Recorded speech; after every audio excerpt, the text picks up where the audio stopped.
A few days ago, I suddenly remembered I had taken it upon myself to resume watching Twin Peaks. I have repeatedly run away from this show for a multitude of reasons, most significant among them the fact that as a filmmaking student, it became increasingly hard with each passing year to stop rationalizing whichever audiovisual product I consumed. For a while, I thought that analyzing art like this would allow me to decipher the why behind its magic, the secret formula that defined its success. This was, partially at least, my motivation when I created Nandología, to try and understand the creative process and all its intricacies.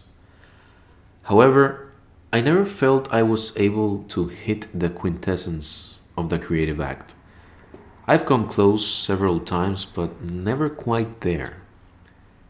Nowadays, I dwell in the realm of digital product design, which has unexpectedly allowed me a certain distance, both emotional and philosophical, from the silver screen. Thanks to recommendations from souls I've met along the way, I decided to give Twin Peaks another go. This time, something very peculiar happened. I couldn't stop watching it. Some sort of magnetism kept me glued to the screen, even now while I start combing through the show's second season. I probably should get this out of the way. A lot of what happens in this show makes very little sense, in a narrative structure kind of way. Myself from 5 years ago would have quit viewing before the end of the pilot episode. This isn't a criticism of the show, mind you, but of the inadvertent restrictions I placed upon myself when consuming, well, any kind of art, really. What is it about this show that makes it so seductive?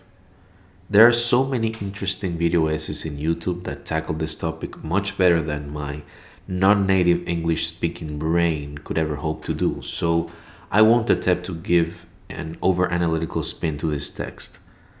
Personally, however, I feel like its allure has everything to do with the central creative force behind its making, David Lynch himself. Lynch was in many ways a unique filmmaker. Praise for directors tends to evolve into a love letter of their methods, but it is precisely the lack of method what entices me about Lynch's filmography. Reading his book Catching the Big Fish, I was surprised to learn just how many of the best elements of Twin Peaks were brought to life by pure chance, the casting of Killer Bob being paramount among them. Lynch didn't view these necessarily as chance, but as acts of synchronicity, happy accidents that take the initial script, the initial idea, to a better place. As a creative myself, I find it very hard to let go, to surrender control, to let the chips fall where they may.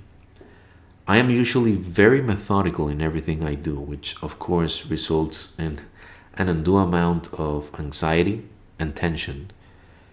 Experiencing something like Twin Peaks with the knowledge that it allowed itself to be spontaneous, to embrace randomness and contradiction, makes it easier to believe that letting go is not only possible, but the ideal way to approach art, and perhaps life itself as well. Not everything needs to make sense from the beginning. Creation is less about understanding and more about feeling. I love Twin Peaks because even when I don't understand everything that's going on, I enjoy it in the most profound way. It connects with my soul in ways other works hardly ever come close to achieving. Perhaps it carries its creator's spirit, someone who understood that the art of creation has everything to do with the art of listening, with paying attention to what life brings.